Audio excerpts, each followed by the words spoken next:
Here's a quick podcast for all you true crime fans. The case of the missing Reeses. It was me at the store with my mouth. Motive? They're Reeses. What was I going to do? Stop myself? Tune in next time to see if I do it again. Spoiler, I will. Wow, that had everything. Reeses, suspense, Reeses. Last podcast on the left is all about the facts. So when Southern New Hampshire University came on as a sponsor, it was time to do some research. Turns out they offer more than 200 online degree programs, and get this, criminal justice and psychology are some of the most popular. Classes have no set meeting times, and tuition rates are some of the lowest in the U.S. Want to learn even more about SNHU? Visit snhu.edu/last. There's no place to escape to. This is the last podcast. On the left. That's when the cannibalism started. What was that?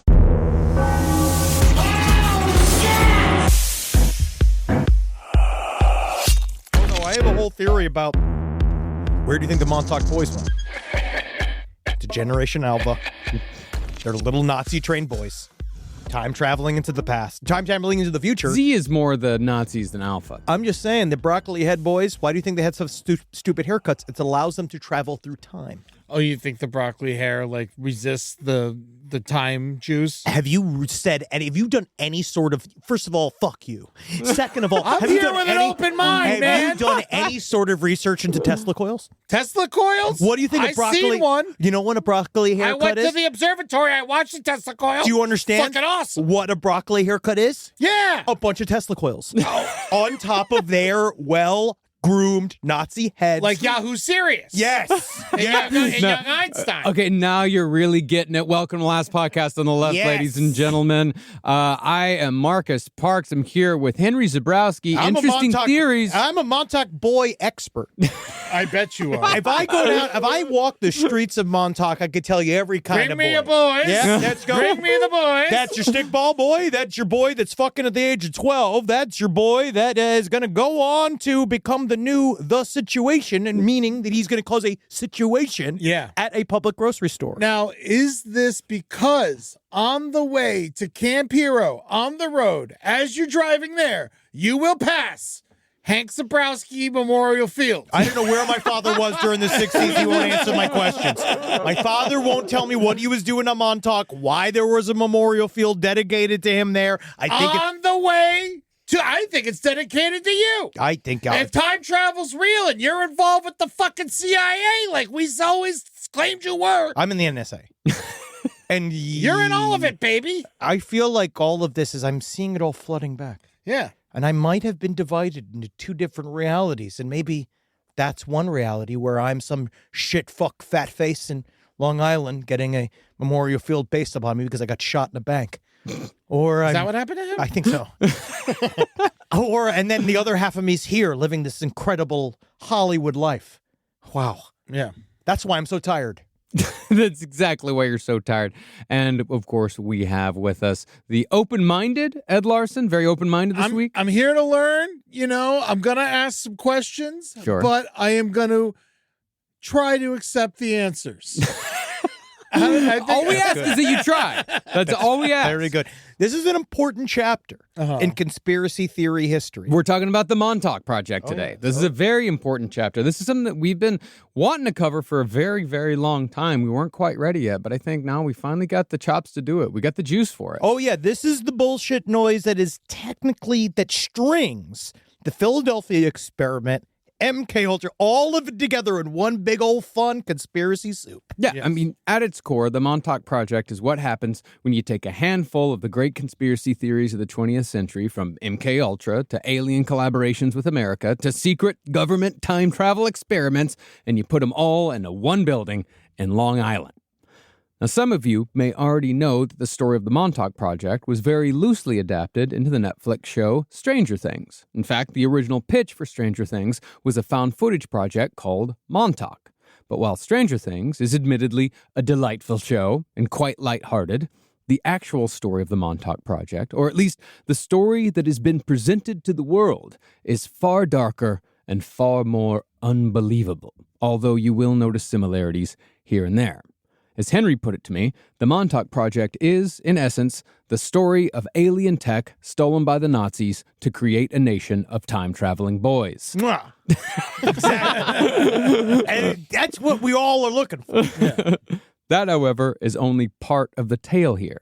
The story goes that between 1943 and 1984, the Montauk Project also conducted experiments that brought fearsome beasts into our reality from the planes beyond, using psychics, kidnapped children, William Reich's Orgon energies, the Antichrist, and the actor Mark Hamill, who is still trying to fight to get his way out of this story. But as far as what the goal of the Montauk Project was, it mainly focused on unlocking the farthest reaches of human potential by developing our psychic abilities via alien tech. And it was the development of those abilities that led to all the time travel and monster manifestation. And it led to the scariest, funkiest lounge chair to ever exist. The Montauk chair. Oh, we'll get to it. But this story, in essence, really, we have to remember, every single corner of this story takes place in beautiful Long Island. Yes. And that every... The end of it. Oh, man, the very end of it. Tip of the dick. This is where Billy Joel watches over everyone. Everyone. Right. Now, it's all celebrities now. Oh, yes. Sure. Alec Baldwin, Steven Spielberg's got a compound out there. Alec Baldwin, just be careful around there. Don't try to shoot a Western around there. Right? They're going to shoot you. He's on the softball team. Did you know that? Whoa! Yeah. The picture? And this is, but just remember, I think a lot of what comes out of this story and why we are so obsessed with the story is, I dare you to have a building in Long Island and tell a bunch of Long Islanders that they can't go in it. And what they do, and they go, oh, you mean tell me? Oh, I can't go fucking in there? There's nothing, there's nothing for me to see, huh? Nothing for White Pie Tony to see? You know what I mean? Like, yes. Unfortunately, sometimes, I know, Tony, you do know everybody's business in Franklin Square, but not in this one square. Yeah, and in this little building, when you tell them you can't go in there, the people of Long Island started to create a story around this location on Montauk Point. Well, they're barely telling them they can't go in there. It's a 6-foot fence. like you can get in there. Hey, to White Pie Tony. I had too much pasta fazool to see if I can't get over a 6-foot fence. White Pie Tony can't get out of a lawn chair. You know, like, it's very difficult. It's like, I don't understand. Why don't these conspiracy theories just come to me? Now, since the Montauk Project is such a hodgepodge of so many conspiracy theories, it can, not surprisingly, turn into a confusing labyrinth of pseudoscience and dead-end narratives quite quickly. Almost immediately. Additionally, the men who tell the story about the Montauk Project are, simply put, liars of the highest degree, pathological even. Some of the claims they make about both the project and their personal lives are either impossible or so easily disproved. But they've built it all into the storytelling. Yeah, the co-author of the definitive book on the Montauk Project, he totally cops to this. His name is Peter Moon, and he says that his book, also named The Montauk Project, is not necessarily 100% true. See? That's just because some of its information is based on intuition, psychic readings, and the channeling of various alien entities. Peter Moon, however, does go on to say that if at least part of his claims weren't true, then the mainstream media wouldn't have spent so many years not covering his book. Like Marcus here. Like what Marcus is doing. Marcus is already shutting down the valve of information as we even fucking go. You tell me I'm the work? I'm covering the book. I'm doing it, man. I'm putting it out there. But in the conspiracy theorist's mind, not covering the book is tantamount to actively suppressing the information contained therein. Who published the book? I believe it was him. No, Okay. The first one might have been like pretty legit. It might have been something like Pegasus Press. Yes. Legit in the fact that I don't know if he had to put up his own money to put it out. I don't think it wasn't a vanity pressing. I know that for sure. Yeah, Sky Books. I'm certain. Yeah, that was out there. That was like one of those small. It was a small Sky Books. imprint. I think it's the same imprint that put out Behold the Pale Horse. Cool. I think so. Well, I'd love to meet that fucked up editor. what his fucking life is like. You got Peter Moon on one phone call. You got Bill Cooper on the other. Oh, How my was God. the grammar in the book? It's fine. Yeah, it's like a finely written book. All right, I just want to check. Yeah, it's good enough. It's definitely good enough. But you forget, Marcus, is that you're not giving them the credit of the fact that every single time that they were engaged in work on the Montauk Project, they were being bombarded with hypnotic messaging from powerful radars that were being manned by boy psychics. Yeah, I am forgetting that. You're forgetting that, and every single time you do, I'm going to put your ass right in the fucking corner. Oh. And I think it's interesting that a man named Peter Moon shows his ass so often. Hey, it came from a lineage of fellow ass showers. Now, Peter Moon brought the story of the Montauk Project to the world with his 1992 book of the same name, which was co-written with a whistleblower who supposedly worked on the inside of the Montauk Project as a scientist for well over a decade. These two men claimed that after they began publishing in the early 90s, because the Montauk Project was just one book amongst a series of books, including Pyramids of the Montauk, I believe. Oh, yeah. Which others. is, again, just White Tony's back. White Pie Tony's back is covered with a lot of Montauk pyramids. I usually get the red sauce, but it started to give me heartburn. Yeah, so I gotta do is now I take it anally. But after they began publishing in the early 90s, these two men claimed to have been contacted by a multitude of people who worked on the Montauk Project itself. People who have confirmed, Peter Moon said, that everything written in the book is true, even though Peter said himself that not everything in the book is true. But Peter Moon is comfortable living with these contradictions because for him, reality is highly malleable for everyone. In fact, he says that as a general rule, if you think that you've been involved in a space-time project, then you probably have. Because the entire universe is, after all, a space-time project in itself. That explains all my shit with Obama and being with him having lunch on Saturn. Because Barack Obama comes into this later on. Oh, thank God. Yeah. He comes in later. This also connects Project Serpo. It does connect to Project Serpo, yes. Barack Obama, the secret space program. Barack Obama on Mars and all John Titor as well. Yeah, it all connects. Yeah. That makes it real. Yeah. What is Project Serpo? Project Serpo no, is an exchange between us and a race of aliens that we met on a planet called Serpo. They called it Serpo, and we did an astronaut exchange. Oh, okay. Yeah, through the same mechanisms that allow them to travel through time and space. Hold on. So aliens call their astronauts as well? No, we call them astronauts to make them feel better about having aliens so in the office. all aliens are astronauts? Yeah, technically. Fuck. Right? Buzz Aldrin was an alien on the moon. Put that in your fucking bong and smoke damn. it. I can feel your mind opening. You gotta understand, dude. We already have been the aliens, man. I'm gonna fucking run some mind control on myself for next week, man. This is gonna be great. I'm coming in fucked up. He's just gonna be doing it. That's called whippets. He's gonna be putting a plastic bag over his head to play the pass out game. You're telling me that the fucking man on the moon was inside the moon, exactly. But he was in the bunker? Exactly. But at the end of the day, the Montauk Project is still a classic old school conspiracy theory that folds in all the old favorites like the Philadelphia experiment, the reptilians, and Nazis. And that's in addition to its own swerves like time-traveling chairs and murderous monsters born from the human subconscious. And so, let's get into the Montauk Project by starting at its location, Montauk Point, located on the easternmost end of Long Island in New York State. Now, supposedly, and I'm going to be using that word a lot today. Well, you know, it's a thought experiment. I counted it. I think In my script, the word supposedly is used 29 times. I think that you need to delete it, bro, and just understand that this is concrete reality, dog. There could be a couple of allegedlys in there. Well, no, that's the thing. It's not even counting the allegedlys.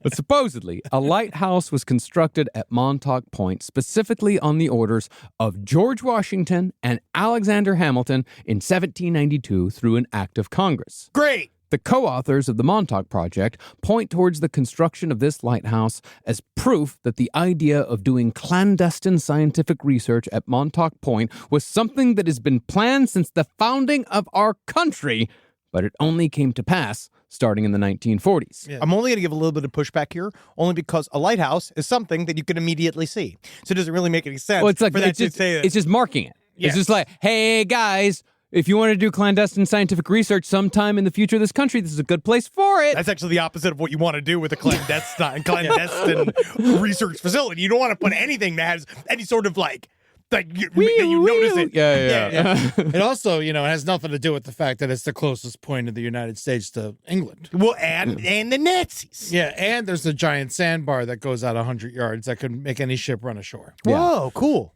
But that's just part of it. That's part of it. That's a happy accident. That's a happy coincidence. When they start digging. 1792. Well, that's why they got 7 floors. Yeah. That's why the Montauk Project had 7 basements. 7 basements underground. Now, just west of Montauk Point is Camp Hero State Park, which until 1981 was an Air Force base called Fort Hero. As far as why Fort Hero was built in this spot specifically, it was believed that if the Germans had decided to invade the United States during World War II, Montauk was a likely invasion point. So, to protect from invasion, we built Army, Navy, Air Force, and Coast Guard installations at Camp Hero, then disguised the entire base to look like a New England fishing village by painting windows on the concrete bunkers and putting ornamental roofs on the barracks to fool possible German spies. But it didn't, because there were Nazi spies that landed on the beach in Montauk. Oh, yeah. And then eventually went through the Long Island Railroad to the city and got caught in D.C. It's just such a funny idea of Nazi spies in Long Island just being like, hey, what you doing? Nice pointy hat. Hey, what you doing? Huh? Oh, hey, whoa. Just yelling and being like, you're a Nazi. This is white. Don't fuck with New Yorkers as Nazis. All right? Yeah. Long Islanders hate Nazis. They really do. Even if they're racist, they'd still hate Nazis. It's funny. Yeah. It's funny. I mean, the largest Nazi rally in American history was held at Madison Square Garden. Yes, Well, that was- technically not on Long Island. And that was booked from outside of town. And there was just another one there last year. Oh, So I remember. that's nice, Yeah. Oh, yeah. Now, the military base story is reasonable, but the authors of the Montauk Project maintain that Fort Hero was never just a simple outpost for protecting us from the Germans or testing torpedoes like the government wants you to believe. Mouse thinking, not giant thinking. Mouse thinking? That's a Mouse new one. thinking. That's a new one for me. Baby thinking, baby mouse thinking. Small fries here. I like cheese. As do I. Instead, Fort Hero, prior to being the site of the Montauk Project, was also where some of the most infamous alleged military experiments in history took place, like the Phoenix Project and the Philadelphia Experiment. So before we get into the Montauk Project proper, let's cover the operations that supposedly led to the project's foundings. Operations that laid the groundwork for the secret government time travel mind control experiments that came to define the conspiracy. Yeah, man, because that's the thing. What they discover, what's awesome about all of this shit, right, is that they all failed their way to something dumber. Yeah. Every single project was supposed to do one thing, and then it just did something else, and then they just kept giving them money to fuck up. Because it seems like the U.S. government, on some level, in this version of reality, are all like, yeah, make it invisible. What does it do? Oh, did the guy have 2 heads? Great. Let's make 2-headed guys. And they're like, fuck, this is the best way to make 2-headed guys. They're like, no shit. I didn't even know I wanted to make 2-headed guys. Yeah, it's literally sounds like a 12-year-old being like, I have an invisible battleship. That's amazing. That's fucking, guess what? I believe you because I can't see it. Live from your grave. This podcast is brought to you by Squarespace. Squarespace is an all-in-one website platform that helps you stand out online. Yes, that's right. You don't have to smash your face with a hammer. You can just start a business. It's got everything you need on Squarespace, from securing your domain to building a professional site and showcasing your work all in one place. Let's say you want to show everybody how you can carve your ribs out of your lower abdomen so that you look more like a Ken doll. That's amazing. You can bring your vision to life with AI-powered design or curated templates, plus flexible editing tools that helps you create something that truly reflects your style, especially if you are somebody that is trying to corrupt the young men of America. That's what Squarespace is really going to help you. Squarespace makes it easy. It makes it easy for you to put all that together, and you just go to Squarespace and do it all. Thanks, Braden. Head to squarespace.com/left for a free trial. And when you're ready to launch, use offer code LEFT to save 10% off your first purchase of a website or domain. Summer means freedom. And for adults, summer means work next to freedom. But thanks to Mint Mobile's summer sale, it can almost feel like the work is playtime for the adults. Right now, all of Mint's plans are $15 per month, even unlimited. Free yourself from Big Wireless and switch to Mint Mobile for high-speed data and coverage on the T-Mobile 5G network. It's so well connected, I could call from anywhere. Deep from well within my bunker, where my AI-fueled robots slowly but surely toil for me, but I know for a fact I'm saving money on my phone plan. Or up above, where I'm training all of my giant Amazon female warriors who will fight in bulletproof mesh. Also, honestly, Mint Mobile's really cheap and it's really reliable, so you should use it. To get your new wireless plan for just $15 a month, go to mintmobile.com/LPOTL. That's mintmobile.com/LPOTL. Cut your wireless bill to $15 a month at mintmobile.com/LPOTL. That's it. There's no catch. Upfront payment of $45 per 3 months, $90 for 6 months, or $180 for 12 months. Plan required, $15 per month equivalent. Taxes and fees extra. Initial plan term only. Greater than 50 gigabytes may slow when network is busy. Includes up to 20 gigabyte hotspot. Capable device required. Availability, speed, and coverage varies. See mintmobile.com. If I think about where we were 20 years ago, and I think what we would use to protect our space, it would mostly involve bayonets, weed whackers, and assorted diesel-fueled dune buggies that we'd use to spread pollution so thick it kept the other improv comedians from stealing our material. But now, SimpliSafe has made all that so much easier. Using SimpliSafe here at the office has revolutionized our ability to use diesel-powered dune buggies for good, and not for chaos. Think about what your home security system does as an intruder approaches your house. Sits, waits. Not much. Just waits until the window breaks, and then it goes, oh no. But then you get some kind of alarm and a notification. What if the whole point was to stop the chain events before it even happened? Unlike traditional security systems that'll only alert you after a break-in is already underway, SimpliSafe is designed to help stop intruders before they get inside. It goes into their mind and makes them think of why they're doing this. I remember when we didn't have real security and all the podcasters were outside begging for our takes. Begging and scratching like a bunch of weasels. Now I can see them 25 feet away, and I can spray them with fire extinguisher liquid and stink gas. Not that it would make them smell any worse than they already did. SimpliSafe helps me lord over them all. SimpliSafe has been protecting your world for 20 years. Celebrate their anniversary with us and save 60% on your new SimpliSafe system at simplisafe.com/LPOTL. That's 60% off at simplisafe.com/LPOTL. Plus, when you order, write in our show name in the How'd You Hear About Us survey in order to let them know we sent you. Don't forget, there's no safe like SimpliSafe. So the Phoenix Project started way back in the 1940s as a simple weather control program. The Simple. Phoenix Project was the antecedent to all the projects to come.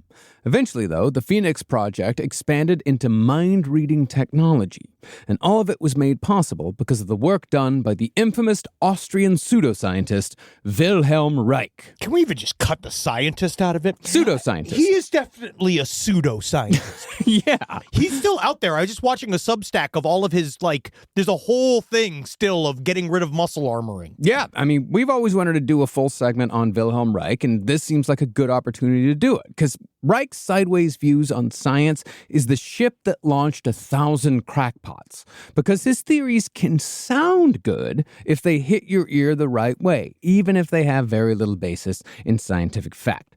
Basically, Wilhelm Reich had the theory that sexual energies, or orgone energy, as he called it, they could be harnessed and used in everything from cancer treatment to weather control. And there are still plenty of people who thought that he was onto something. Oh, yeah, that's right. Every once in a while, which is really nice, they send a young lady to these these brand new experimental hospitals that I've been seeing using his teachings, and they just have the young lady. Experimental hospitals? Yes, they have the young lady splack all over the faces of children with cancer. Okay. And it just kind of makes them forget. That is true. Yeah, for a little bit, they feel a little better. Just a little bit. And they go, "Oh, is this pee? Is this pee?" And they're like, no. It's squirt. It's orgone. Yep. Thank you. And concentrated orgone. That's what the scientist says. And that's what he thinks is all around. William Reich also says that Wilhelm Reich says that our energies are like an earthworm crawling through our bodies, and that we have to unleash the hardened rings of our earthworm emotional selves in order to get our cum energy to our brain. Can anyone be a pseudoscientist? Yes. Yeah. Yeah, you could be one. You come up with a good pseudoscientific theory, you could be one next week. Fuck yeah. Yeah, dude. No, we're going to do it. Oh, yeah. Well, let's briefly get into the actual history of Wilhelm Reich, because his work on orgone energy supposedly laid the bedrock for the Phoenix Project, which in turn supposedly formed the basis for the Montauk Project. Oh, definitely did. You can take the supposedly out of that one. If in this world, it did. This world. Yeah. Now, Wilhelm Reich began his career as an Austrian psychoanalyst who studied under Sigmund Freud. And as we all know, Freud had quite a bit to say about sex and its connection to humanity. But since sex was very much the basis of Reich's work, Freud would warn Reich against having sexual relationships with his patients. Reich, of course, did not listen and had 4 of them. Yeah. One relationship, in fact, turned into a marriage, and his wife eventually became a psychoanalyst herself. Don't worry, my sweet young wife. When I lay down with you in our marriage bed, my humping, it will educate you to the ability to heal others. Oh, thank you, Wilhelm. You seem saddened in today's session. Would you like a helping of my ball soup? Would that help you very much? If I gave you a bit of a tug on your nip? I just think it's wonderful that a story about liars from Long Island starts with sex. It does. Well, hey, German sex. Oh, yeah. Now, by the early 20s, Reich was publishing articles in Germany about the idea of, quote, orgiastic potency, which was the ability to release emotions from muscles by losing yourself in an uninhibited orgasm. Muscles was a really big thing with Wilhelm Reich. Muscles. By the 30s, he'd even registered as a communist because he believed that there was a link between sexual and economic oppression. That all went south, however, when Hitler came to power in the 1930s. Figuring that Hitler's Germany wasn't the place for a swinging sexual communist, Reich left his wife and fled to Denmark with his girlfriend in 1933 when Hitler became chancellor. It's fucking brutal, dude. Yeah. Have fun in Nazi Germany. I'm gonna go fuck professionally. From there, Reich made his way to Sweden, which he described as, quote, better than a concentration camp. I mean, yeah. Yeah, it is. He's right. It definitely is. Yeah. Most places are. Reich, however, met resistance in Sweden as well. See, Reich was meeting his patients for their hour-long visits in his hotel room, which led local police to believe that Reich was a pimp turning out his girlfriend to a never-ending string of Swedish neurotics. Well, by 1934, Reich had moved on to Norway, where he attempted to combine his psychological theories about orgasms with biology by exploring Freud's metaphor of the libido being an electrical or chemical substance. Now, Freud had himself abandoned this theory 40 years earlier, but that didn't stop Wilhelm Reich from taking Freud literally. This is one of those instances that just because someone is trained by the top minds of their field in a specific time period doesn't necessarily mean it always takes. No. Just because somebody has a degree or a doctorate does not necessarily mean that they are an intelligent person. God, or that you should listen to what they have to say. There's a part of that that inspires me. Yeah. Some doctors got C's. Oh, yeah. Some got D's. Yeah, there's always the bottom of the class. There's always, everyone talks about I was the third in my class. There's also like second to bottom. Oh, yeah. And those are the guys working on you like you're a horse. Those are the guys that are like, let's check the hoofs. I was turd in my class. Well, Reich began performing experiments by attaching a device that recorded the oscillations of electrical currents to his friends. Then he would direct those friends to kiss and touch each other so he could take readings. Now play with the bottom of the titties. Very good. The dials are going crazy. And now play. Oh, Let's see the feet. Let's see. Oh, yes, suck on his feet. Very good. Well, from those readings, Reich began to deduce that there was some actual separate sexual energy at play here, a heretofore unknown energy. Reich spent years doing various experiments along these lines in Norway, but by 1938, Reich had made his way to the big time, the United States of America. Yeah. And within a year, Reich announced that he had discovered the very biological cosmic energy that Freud had touched upon in his own studies of human sexuality decades previous.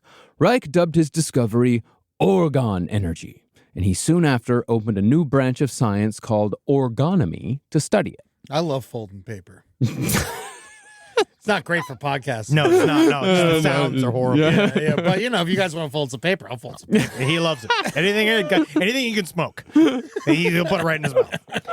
Do you think that there's any comparison or any? Do you think that he was inspired at all You by? think you think? No. Do you think that he was inspired by Vril energy at all? Vril energy? I don't think so, because Vril energy was very much a more of a Nazi thing. I'm just saying, I wonder if he got any of that reading too, because he may have. It's quite possible. The idea of sloshing around energies was a big thing inside of Germany. Yeah, I think he may have had some influence, but he wanted to take it his own direction, and he was very horny, and Super and Vril, horny. there's nothing. There's nothing horny about Vril energy. No, it's all about beating other races at the Olympics. Now, all this sounds pretty goofy, and it is. But Wilhelm Reich took it extremely seriously, and once he got infected by the American entrepreneurial spirit, his experiments around orgone energy became quite intense, even though he didn't have a license to practice medicine in the United States. That's a real fucking American. He showed up, he got rid of that European fucking garbage, and understood it is better sometimes to ask for forgiveness rather than ask for permission. I'm a doctor. That's how you know. Well, after finding out all he could by experimenting on animals, Reich moved on to experiments on humans in his basement. There, he would enclose nude test subjects in 5-foot-tall plywood boxes lined with rock wool and sheet iron. These were materials that were meant to concentrate the orgone energies. I hope you guys are ready to get horny. Huh? I'm going to be hitting the nails a bit harder for a little while, okay? But you just stay here, be naked, horny, avoid splinters at all costs, because that seems to really affect the horny readings. Right now, I'm not horny. Very good. Honestly, I like you at the zero. We need to build layers of horniness. I feel like I'm getting less horny. Very good. Interesting. I thought getting naked would make me more horny, but now I'm just scared and afraid. Is it not which I know means the same thing, but I'm both. Isn't it clever of me? Well, basically, these boxes were a sort of Faraday cage, which Faraday cages are normally used to block electromagnetic fields. Reich, however, called his boxes orgone accumulators. Reich claimed that an orgone accumulator could grab the orgone out of the air, because orgone is around us at all times. Clouds fuck. Yeah, and it could transfer the orgone to the nude test subject in a concentrated dose, all while he sat nude in the box. He or she, of course. Well, cumulators. Are you coming yet? I'm coming later. Are you horny yet? Do you want me to poke some holes in the box? Well, it was Reich's theory that bombarding the box with Orgone energy could kill cancer and cure schizophrenia, amongst other things. And he used these boxes on hundreds of subjects over the years. Now, despite heavy criticism from the scientific community, and I do mean heavy criticism. Why? He was a doctor. Everyone likes a quote-unquote doctor. Reich continued his research on Orgone energy, but eventually went too far when he opened the Orgonomic Infant Research Center in 1950. Wow. The OIRC, as it was called, aimed at preventing, quote, muscular armoring in children from birth. Yes. Orgone energy, of course, was supposed to prevent so-called muscular armoring, which was bad. It's bad. And I suppose had something to do with negative feelings getting stuck in the muscles. How dare you say something so simple? Yes, it is that. I've read so much stuff. There's a certain position, they call it the Reich position. Mm-hmm. I can't do it here, obviously. Because you have to have sex with a baby? That's called the ending. You have to start in a position, you lay on your back, right? And then muscle armoring means that, yes, your negative energies make your muscles tense. Mm-hmm. And you have to do a series of very hidden proprietary breathing and muscle exercises that relinquish each ring of muscles to allow, again, the cum energy to go from your pussy or balls to your spiritual center in your brain. Not just there, but also the Orgone energy is around us all the time. Yes, we got to catch and it's them. in the soil, too. But you need to get with Faraday cages, though. That's the problem. Is that you have to then yourself have a Faraday cage and an organ accumulator, and you then have to be horny. Yeah. And it helps you do butt kegels. So that's the only thing that allows me to get my butthole tighter. Yeah. You know what those are called? What? Bagels. Funny enough. But the problem with combining children with research that What is it? focuses Yeah. on sexual energies, Yeah, what's wrong with that? it tends to bring out the perverts when you start advertising for job opportunities in the paper. Honestly, I was looking at the classifieds for weeks, and I just want to say thank you so much for the opportunity. I actually have a lot of experience in this field. I've made a lot of babies nervous. I've made a lot of children scream. Is there any way I can get in there? Because my family is sick and tired of me. Looking for single white male to make babies horny. Actually, that's kind of my specialty. That's the thing. While nobody had any allegations against Reich himself, many people later reported sexual assaults at Reich's research center, sexual assaults that were perpetrated by Reich's employees. That's called the process. See, Reich formed a team of 30 therapists who would stand before naked children in Reich's basement, all while Reich described each child's so-called blockages. That kid's got the fat belly. He's bad at baseball. He can't skateboard. He can't ride the bike. He's a bad singer. That kid, he's too serious for his own good. And as you can see, this one loves cake too much. Oh, chubby, chubby. Oh, I like a little chubby. Oh, I like a chubby belly. It must be cut off. Well, Reich then instructed these therapists in what he called vegetotherapy, which involved, among other things, massaging the children. Oh, I'll be right up, actually, for that. I brought my own oil.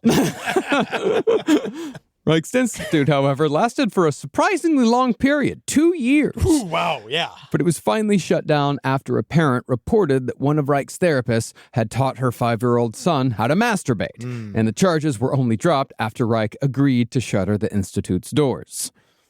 Maybe we need to slow down the research. God, imagine if I knew how to masturbate at 5, I'd be a useless human being. That's not when I started, though. What? Yeah. At 5? Yeah, I went real early. That's 5's early. I figured it out, yeah. That's crazy. A boy will figure it out. You don't need to teach a boy. A boy's got, all he needs is his hands, his penis, and a couple of TV guides. He doesn't need a William Reich. He doesn't need an instructor. I mean, William Reich did have his boys and his therapists to help out. And by the way, the Sean Connery joke from Celebrity Jeopardy saying the therapists are the rapists really works here. It really does. It does. Prescient. Yeah. Well, eventually, the people who took Reich down for good were the FDA, because they began taking issue with all the bogus claims Reich was making about his Orgone accumulators. Turns out, no proof they actually worked. Reich, in turn, accused the FDA of being... Wait a second. What about all the kids I made horny? Wait a second. I have an adult. I have 7 naked adults in a Faraday cage. What do you mean it's not working? Reich, in turn, accused the FDA of being government hoodlums, and he was soon after arrested for violating an order to not ship organ accumulators or their parts across state lines. Wilhelm Reich was therefore sentenced to 2 years in prison and actually died in Lewisburg Federal Penitentiary in 1957 from a heart attack. Oh, yes. The home of the rape therapist. It's kind of funny because, you know, a lot of people were inspired by him, but I actually didn't know he died in prison. He died in prison. Yeah, it seems to be. To me, I feel like that would be a black mark on the research history. It usually is, but the problem is that Wilhelm Reich lives on the fringes, and people who live on the fringes, you know, stuff like this is a badge of honor. Oh, and, yeah. you know, and it also, the stuff about Wilhelm Reich, like, it really does go back into the idea of conspiracy theory and distrusting the government and all that shit, because these people that believe in Wilhelm Reich's theories, they're often the same type of people who don't believe in vaccines. Oh, buddy. And they can point towards the FDA as, look at this evil branch of government. They went in and they destroyed this good man who was just trying to make our babies horny and healthy. That's it. All he wanted was the baby to get super horny so you can give it the power to time travel. Yeah. That's it. He was the inventor of the Wilhelm cream. The Wilhelm cream was actually what they first used to help the children learn how to masturbate. Oh, yeah. There's a bunch of kids going, It is rough. I see what you're saying too, because it's the truth. It's hard. Everybody kind of took it around with it. Oh, where we're at right now in American history and world history when it comes to all this shit. Like, this is stuff that's been accumulating, excuse the term, but it's been accumulating for decades upon decades upon decades, damn near a century now. Literally, I just typed in Wilhelm Reich processes, and the amount of current Substacks of people actively teaching Reich's stuff in 2025 is very interesting. And it just shows we're still in it. Yeah. It's what, 75 years later? Yeah. Yeah. But despite Wilhelm's claims that the government was out to get him because of his organ accumulators, it is said that the Phoenix Project, the antecedent to the Montauk Project, they used Wilhelm Reich's theories about organ as the basis for weather manipulation, amongst other things. See, according to Reich, the other side of organ energy is that it was also responsible for bad weather. Dead organ was said to be found in thunderstorms and hurricanes. And in the 40s, Reich supposedly invented a device called a cloudbuster that could either build up organ energy in the air or disrupt dead organ through broadcast. And broadcast is going to be a very important thing for the Montauk Project. Oh, yes. It is the most radar-based thing possible. The theory goes that Project Phoenix was partly about controlling the weather using Reich's organ technology. Now, according to our whistleblowers, Reich's technology actually worked, but the government abandoned the project because it would open them up to lawsuits if their ability to control the weather was made public. Who's gonna fucking sue them? Is the weather gonna sue them? No, people whose buildings are destroyed by thunderstorms that were possibly, created by the government. When has the government fucking cared about that ever once? They really don't. They don't give a shit about that. If they wanted to control the weather, they definitely would. Yeah. Yes, and it wouldn't be this bad. No, they would. It would. Well, they did talk about that. We might actually, though, have an earthquake weapon. Oh, really? There is some talk that we might have an earthquake weapon, but it's very different. It literally has to be like drilled into the ground. It's like a whole thing. It's Kwame from Captain Planet. Yes. Was that the one? No, he's Hart. No, Kwame was the guy with the African guy, right? Yeah, Who controlled Earth. Who's the other one? That would be... Mumbatut. Nope. Nope. Incorrect. Absolutely not. Richard? Richard. Richard Mati. Mati. Yeah. He was the dumb one. Yeah. Guess what? Hart didn't do jack shit, Mati. Yeah. Now, am I totally crazy? I thought there was some truth to cloud busting. Yeah, maybe. There's cloud seeding. Yeah. You know, they do that with kind of when in all of the weird chemtrail conspiracy theories. There's a lot of weather manipulation in that too. Mm-hmm. We can make rain. We can make rain. We could do, but I feel like it's I don't know if we can though. Yes, we can Why cloud not seed. do it over Los Angeles? Because then? I think it's extremely unpredictable and it fucks with weather patterns, and I think that's why they don't do it. I think it's also really expensive as well. I imagine. And imagine also it might like poison us over time. Maybe. Yeah. Who knows? Yeah. Side stories lpotl@gmail.com, because that's actually, there is a whole world of legit weather manipulation that's been around. It's just that's the fun thing about conspiracy theory, is that stuff like this really does cloud effectively stuff that might actually be real. That's why they like these being out on the internet. Yeah. You sound like a Nimbus right now. Tell me, man. I'm about to cumulus all over your fucking forehead, buddy. But weather control was not the only goal behind Project Phoenix. See, while Reich had fled Germany to avoid Nazi persecution, the U.S. government, during Project Phoenix, allegedly combined his orgone technology with Nazi psychological research to develop psychic computers. Wow! Yeah! As to what a psychic computer is. Yeah, what is it? AI. No. A psychic computer. This is totally different from AI. You fucking Christ, man. Jesus fucking Christ. Totally different. Yeah. It's so fucking different. It makes me want to scream. Is it Skynet? No! It could be. When it grows up, Eddie. Well, a psychic computer. Peter Moon claimed that sensor technology was developed in the 50s that could use a computer to display what a person was thinking on a mind-reading machine. It was said that Congress, however, once again got cold feet. Supposedly, they were afraid that the psychic computers could be used to control congressmen. So they shut down this portion of Project Phoenix as well. Now, the man allegedly behind the Phoenix Project was a Hungarian scientist named Dr. John von Neumann. Von Neumann was actually a very real mathematician, one of the most well-respected and accomplished in history. He contributed to the development of quantum physics, digital computers, big part of the Manhattan Project. And I invented the yo-yo.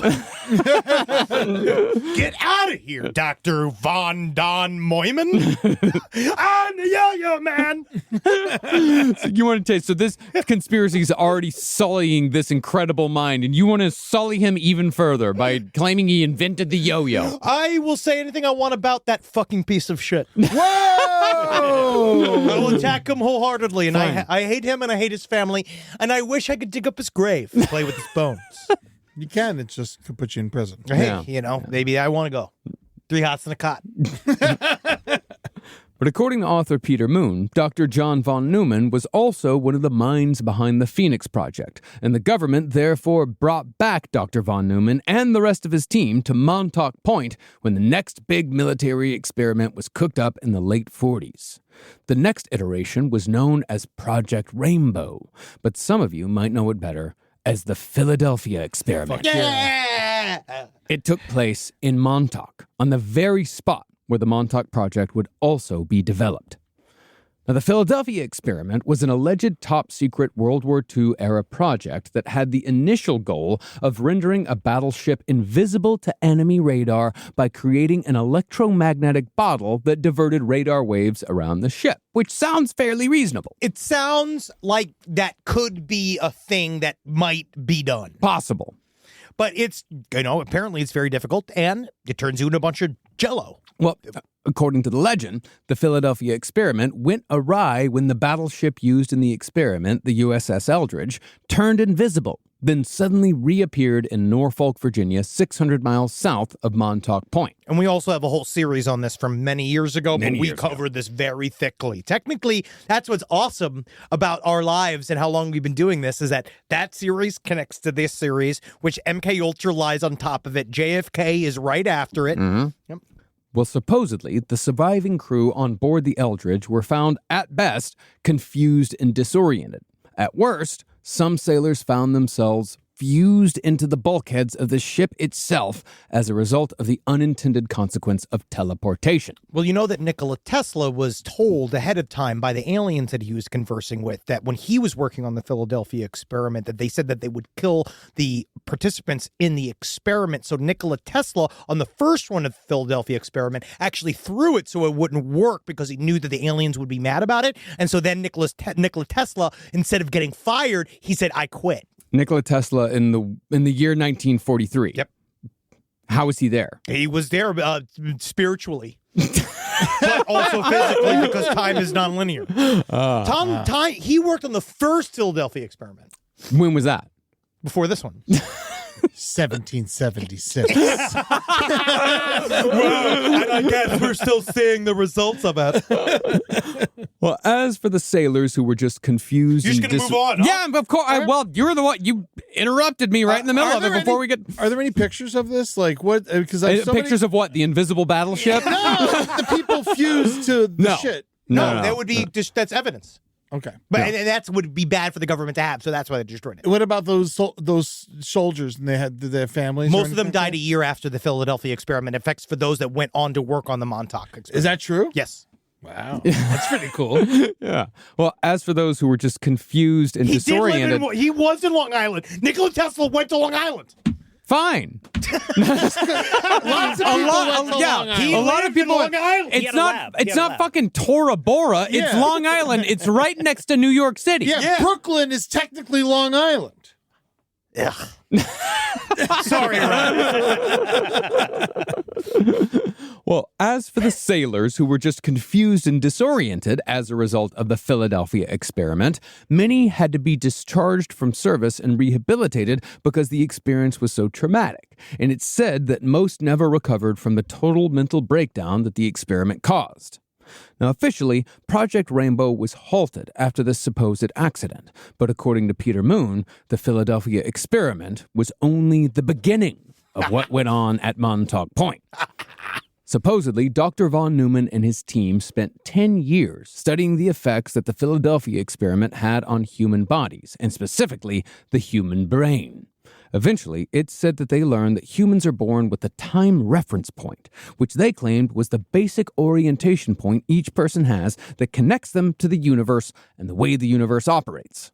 It's like you have like a serial number. Yeah. Or a birth date. No.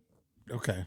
Thank you. Right. Yeah. Fucking got it. But no, I would say it's more like a barcode. Yeah. You know, it's like a barcode, like you scan the barcode and the barcode gives you information. Okay. But if the time reference point is changed, as it was with the crew of the USS Eldridge when the Philadelphia experiment hurtled them through time and space, then those who experience a change in reference point can suffer from extreme psychic trauma. The way Peter Moon put it, a human's energy is attached to a timeline in this universe, but the Project Rainbow technology created an artificial, separate reality that was completely different from our own timeline, which is how the ship and the men aboard were able to travel through time and space and turn invisible. They hopped over to the artificial reality, then came back to ours. But when the men of the USS Eldridge were sent to that artificial timeline, they received energy from the wrong universe, and the inability to sync with that energy caused the widespread insanity. It's sort of like the barcode. It's like if you pop it and you get the wrong type of reader, then it's not going to work. Yes, and then you're stuck in it. They tried to just do it with it. So again, the long short of whatever the actual Philadelphia experiment was that they were supposed to use electromagnetic field. They thought that's what was going to be just kind of a more an innocent way. So they weren't actually invisible. It was more of like there was magnets protecting them from radar. Exactly. Yeah. But and physical light. So you could not see it while you were looking at it, but accidentally they sent it to another timeline. And the only thing that you can do to end that timeline is to close the loop and bring them back. Because everyone's on their own timeline. That means you don't actually affect the future because the future is actually your singular view of the future. Yeah. Each one of us has a proprietary timeline that we are all on and cannot escape from. Yeah, unless someone goes back in time and fucks with the entire timeline. No, but that's only for you. But that doesn't make any sense. It does, though. Sure. Now, but that's what they say about this. How long did it take in Project Rainbow for the USS Eldridge to reappear from Montauk to Virginia? It was instantaneous. Yeah. It was instantaneous? It was just a pop. Yes. Yeah. That's pretty It cool. went, and then it showed up in Norfolk, Virginia, with all these dudes stuck inside of the hull. Mhm. Now, supposedly, Dr. von Neumann petitioned Congress for funding to figure out ways to prevent insanity when using Project Rainbow technology. But Congress, ever the scaredy cats in this story, they turned down the proposal out of fear of what would happen if the technology fell into the wrong hands. Meanwhile, we had the Manhattan Project. We had all this fucking shit. Yeah. It's just so funny to think that Congress would ever say no to new weapons. That is the funniest part. That is the most implausible part of all of this story. Yes. Project Rainbow and Project Phoenix were then supposedly folded into the military, who were particularly excited to get their hands on a piece of radar equipment used in Project Phoenix called the SAGE Array. Now, the SAGE Array is a very real thing. It actually still exists on Long Island in Camp Hero State Park as a part of the remaining structure of the military base. But in Peter Moon's world, the SAGE Array operated in a frequency window that could break in to human consciousness. Yeah.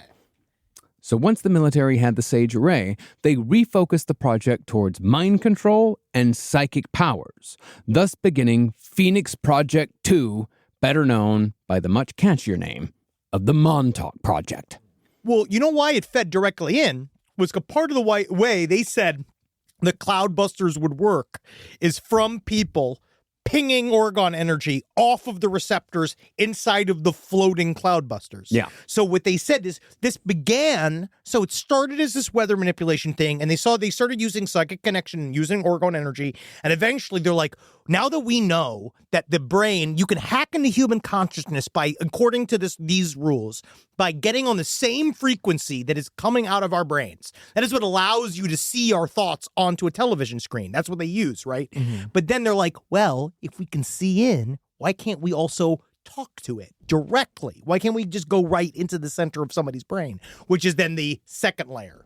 Now, as I said, Congress reportedly refused to fund any of this stuff, but the authors of the Montauk Project book claimed that they were told by so-called Montauk acquaintances that the entire operation was funded by what else but mountains of Nazi gold. Cool. Allegedly, during World War II, a train carrying $10 billion in Nazi gold was traveling through a tunnel in France when the whole thing blew up. The cause of the explosion was a mystery, and the gold was never officially recovered. But according to the whistleblowers, that $10 billion in Nazi gold was used to fund the Montauk Project for years. Hey, I see you got a pile of Nazi gold there. That's kind of nice. It's kind of nice. You ever had any Nantucket green? Come on, it's the worst weed I ever had. You're going to be so thankful. You're going to be so thankful you're not going to get scared smoking it. You got to try it. Okay, all right. Hey, I'm just an acquaintance. I'm not here to fucking tell you what to do with your fucking life. I'm just saying I see you with a pile of Nazi gold, and I got this little boy I want to make psychic. I don't want any Montauk acquaintances. I don't want any fucking Massapequa consequence. You don't fucking know what I can bring to the friendship. You don't know. Take that back. I'm taking that back. Oh, I guess all I gotta do is just go spend a weekend in Massapequa. Oh, maybe you got it. Maybe you don't know what you're missing, you fucking Malouk. You know what I'm missing? Montauk Project. I'm missing diners. That's all I'm missing. We all are. But the best diners in America. All in Long Island. And so, by the early 1970s, the Montauk Project was in full swing and had expanded to performing experiments on humans, animals, and aliens. Yeah, you didn't think that was going to happen, huh? And I do realize that the alien part here does take a bit of explanation. Not for me. Just accepting. Just ready to believe. Oh, yeah. See, according to the authors of the Montauk Project, the first treaty between an alien civilization and the U.S. government was signed in 1913, while the second treaty came a few decades later, in the mid-40s. These aliens who signed this treaty with the United States government were known as the K Group, and from what I can tell, these were the more benevolent aliens. Alarmed by the development of atomic weaponry, the K Group promised an exchange of alien technology in return for our abandonment of nuclear technology. But when the U.S. government inevitably broke the treaty, the K Group pulled out of the agreement. The K Group were soon replaced in the early 50s by the Regalian Greys. The Regalian Greys. Yeah, the Regalian.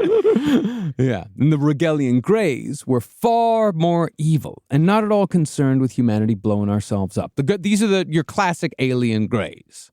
The Greys' only concern was a steady supply of bodies on which to experiment, and as long as we kept serving up bodies, they keep giving us technology. As far as the K group goes, I would imagine that it's K group aliens that are experimented upon in the deepest reaches of the Montauk Project facility. Although that's just wild fucking speculation on my part. I mean, it's as good as any. So, 1913. Yes. We sign a treaty with aliens. This is important to know. This is true, the backbone of a lot 10 of alien years lore. after Kitty Hawk. Oh, very much so. We're signing treaties with aliens. Yes. Okay. So we're barely in the air ourselves. No, then we met aliens. They said, we can make How do you think we got into the air after Kitty Hawk, man? Because of the breeze in North Carolina. Nah, man, I'm talking about the big fucking jumps. These big jumps. Because everyone says like, oh, isn't humanity so fucking incredible that we went from Kitty Hawk to the moon in 60 years? Oh, did we do that? Or did we trade our souls to the aliens for that technology? Marcus gets it. I mean, it's just gas, right? Yeah. We just set things on fire. It was mostly just science. Yeah. Physics. No, this is a part that in the 1940s when it was the Gaeta Treaty, that was like, we're talking about with Eisenhower. It's called the Gaeta Treaty. Okay. Yeah, and it's actually Being an asshole. with Eisenhower, that's the 50s. Well, yeah, it was one of them. One of these fucking pieces of shit. Just keep it a timeline, right? They knew about 9/11. They said nothing. Eisenhower knew about 9/11. These are Long Island based. These are Long Island based aliens. They knew 9/11 was coming, and they did nothing. Well, I mean, Eisenhower did somewhat presage the war on terror, that if we, he did make his famous speech that if we were to put money into the military-industrial complex, then war itself would become a business, and therefore never-ending war would be a consequence. So, in a way... And all I know is I'm just glad that speech fixed everything. And then he just was like, all right, done. Just warning you that the whole thing I just created might kill you all. All right? I'm going to go hang out in Camp David and I'm going to masturbate in front of my wife. Rise from your grave. Last Podcast on the Left is excited to collaborate with Audible. Audible has a massive range of ad-free crime fiction, nonfiction, and true crime podcasts. There's so many things you could do while you're listening to an audiobook. You can clean up your own personal crime scene. And that's easy to do, and you can learn it all from books. Some people also listen to audiobooks to go to sleep. But you could check out podcasts like This American Life, titles from true crime greats like Michael Connelly and Agatha Christie, and Audible originals like Dr. Death, The Cowboy. You can find whatever you're looking for on Audible. Plus, you can multitask while you do it. Find your next mystery on Audible. Audible. Stories that speak to you. New members can start listening with a 30-day free trial at audible.com/left. This is a paid ad by BetterHelp. It's so important to remember with the busyness of the holidays, every holiday, Arbor Day, that day about the planet, President's Day.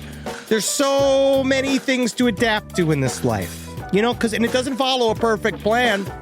God, ruins the whole weekend. But therapy with BetterHelp, the world's largest online therapy platform, it can be a space to pause, reevaluate, and adjust to any unexpected changes. With over 30,000 therapists worldwide, BetterHelp is one of the leading online therapy platforms, having served millions of people globally. BetterHelp makes it easier to fit therapy into your routine. You're in good hands, too. BetterHelp therapists have at least 3 years and 1,000 hours of hands-on experience, and hold all required education, training, and certifications. It's easy to do, and the help is better over there. You don't have to navigate life's changes alone. Sign up and get 10% off at betterhelp.com/lastpod. That's betterhelp.com/lastpod. Is there anything better than a summer evening outdoors?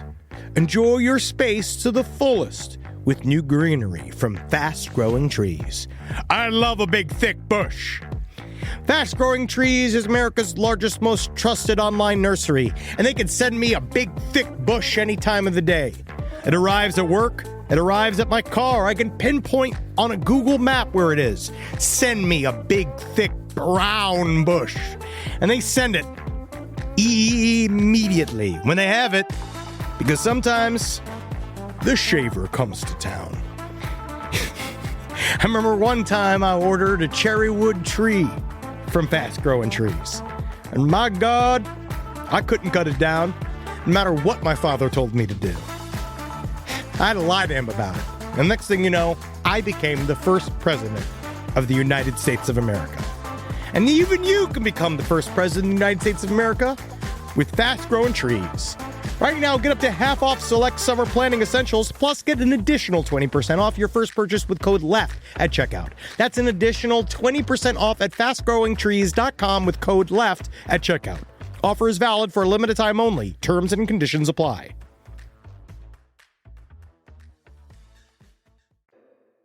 Now, considering the works of Wilhelm Reich, it's probably not a surprise that one of the Montauk Project's most infamous operations involved a group of children and teenagers.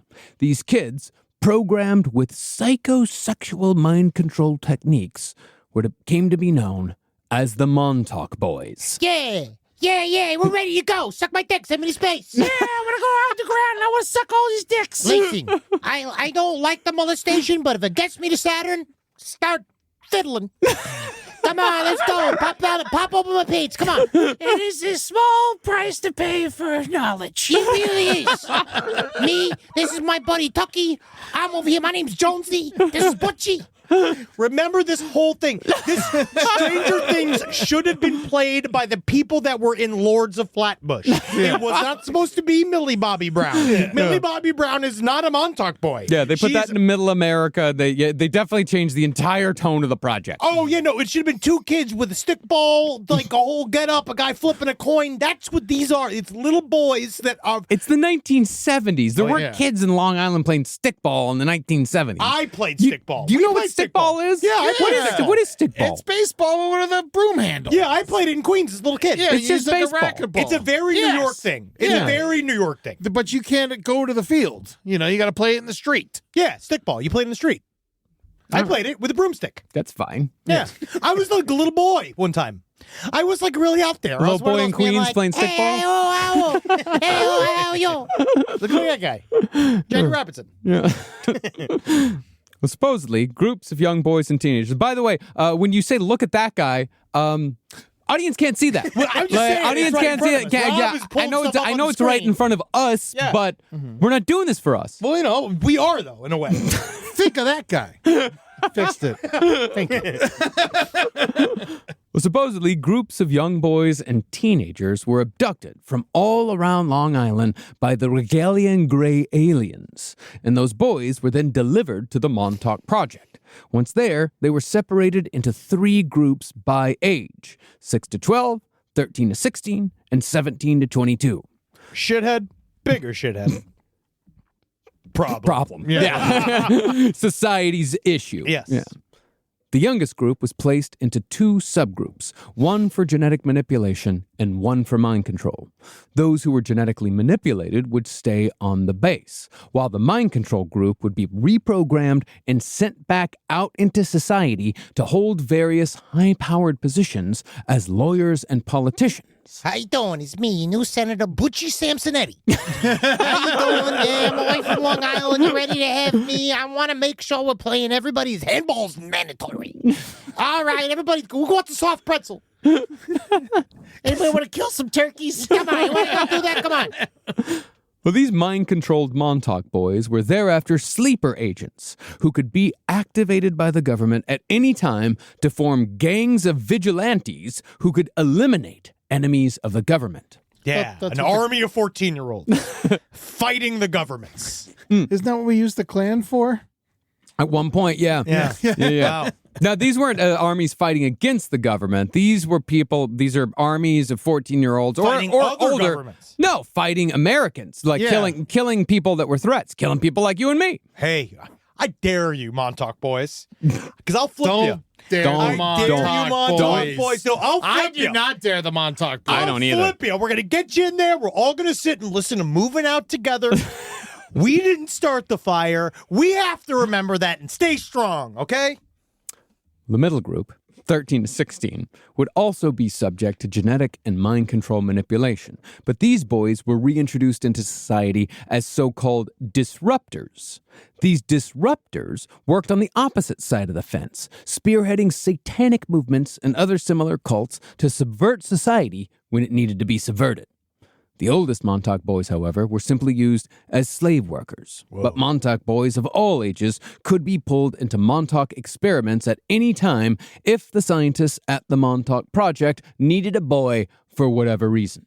That's when they became Montauk men. Yeah. When they had to start working. Well, also, they're 18. Yeah. The oldest boys, they are Montauk men. They will mean Yes. legally. Yes, Yeah, legally, yes. Yeah. They're very much Montauk men. But it's more of a title. Also, if you have all this Nazi gold, why make them slaves? Just pay workers. Because that's what you're paying for the radar. You're paying for the cum buckets. $10 billion. You're paying for the Wilhelm cream that you have to use on the boys. $10 billion goes away really quickly, and It's 7 floors deep, dude. It's concrete and shovels. Yeah, it's fucking super expensive, man. These dumbs are fucking expensive, dog. it's also a part of the experiment. Because you got to experiment to see if you can turn a very rebellious 19-year-old Long Island boy into a slave. I tell you what, with the Nazi gold, a little Long Island boy will do anything you ask him to do. I tell you But what, then he's an employee. Rob knows how. You know how you make a Long Island boy a slave is he's just gonna make some random Montauk girl pregnant. He is just gonna be living there for the rest of his life in a Billy Joel song. Yeah, well, they're all getting pushed out by the rich. I know. It's finding to be Long Island's wonderful. I know some Hampton and Montauk locals, and man, they're fucked. They can't dude. afford their own homes anymore. Not too that- bad. Yeah, that's why we need a bunch of disruptors to go in there and ruin these neighborhoods. They might have something here. Now, as far as how the Montauk Project mind control program worked, the programmers focused on boys ages 9, 14, and 19 because those ages were considered peak points for mind control manipulation. That's what the Paul brothers are doing. Yeah. First, the boys would be placed in a room naked. Yes. Where radio electronics would be placed on their genitals. Hey, you might want to need an extra set of those. All right. All right. These balls could talk. Yeah. They say something like, get me out of these pants. I'm dying. Then a series of Pavlovian dog tests would be forced upon the boys until they were mentally and physically broken enough to accept new consciousnesses. And these tests were supposedly intense enough where many boys died in the process. Funny. You got nothing to say about that. It's just a slight giggle to many boys dying in the process. Any of those like random Long Island boys exploding and just being like, God damn it, we're gonna need more boys. Somebody fuck these women. We're gonna have to go out there. Someone get me a softball team. Is there a roller hockey rink around here? Call up the Grays. We need another shipment of boys. Excellent. So I was talking to I have a friend who their father grew up in Long Island. We're still close, and I called him before the show to ask like what he knew about. He grew up in the Hamptons in Montauk, so what he knows about any of this. And I was like, did boys go missing constantly in the 60s and 70s? And he's like, I've never heard of that once. What's funny is that in this time period, every single heavy hitter that we've covered that was a mass killer of children, every police officer was so certain that there were just bands of runaway boys and girls that were just running everywhere like they were the Lost Boys in Neverland and like the Foot Clan and shit. And it's just, I just think it was just harder to find boys. Well, they were. I mean, kids were running away from home quite a bit in the 60s and 70s, but the cops, unfortunately, tended to use that as an excuse to not investigate anything, even when the evidence was sitting right in front of them. Like Dean Corll, for example, he was the most famous example in Houston in the 1970s. Killed 27 boys, 29, something like that. Large amount. Forever 27. Teenagers, until one of the boys killed him. Oh, yeah. One of the boys that was helping him kill other boys ended up killing him when Dean Corll tried to kill the boy. But it was also because Dean Corll might have been involved in a gigantic national network of making children's sexual exploitation material and using that, and the cops might have been on that those Rolodexes. Maybe. And that's where we get the expression coral anal bleaching. Thank you. Yes, actually, wow. Yeah. Huh. I never heard of coral anal bleaching. It's a bleaching that gets it to a nice pink. a pink. Because I don't like it when they blow mine out to fully phantom white. Phantom white, yeah. I don't like that because you're pink. Yeah. Oh no, I want it to see the Polish. I don't want it to just because then when my butthole is too clean, too pure, it's kind of Oh, you want a piggy hole? yes. Because then it gets uncanny valley. Yeah. I'm bleaching mine till it's clear. Wow. Yeah. I want to see what's coming, man. I stained mine, but I did What's crazy, though, is a deep dark clay brown. Oh, nice. But also mine is that's where I see my little time travel ID number. It's right on the rim. You want to see?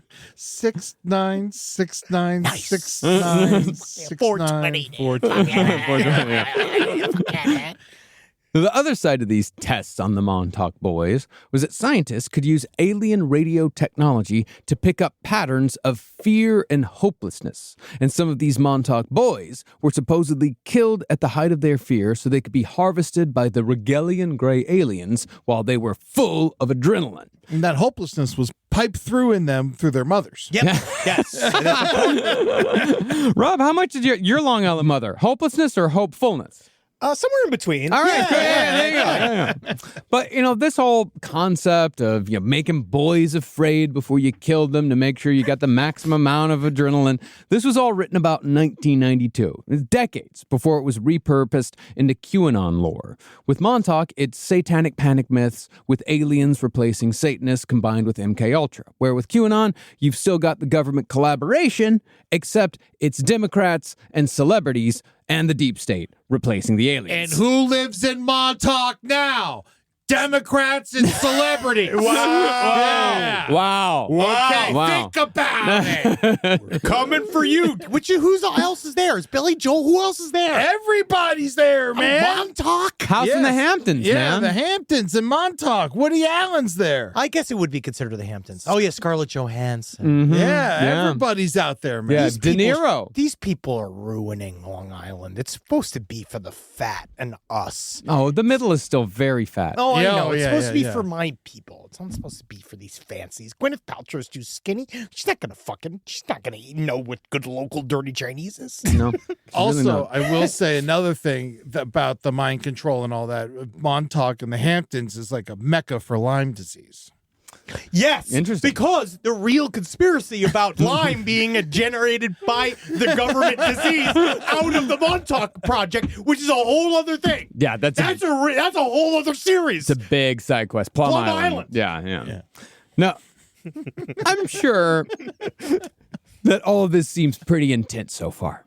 But while we've already covered MKUltra style experiments, invisible battleships, and treaties between the government and alien civilizations, we've just started to scratch the surface on the Montauk Project.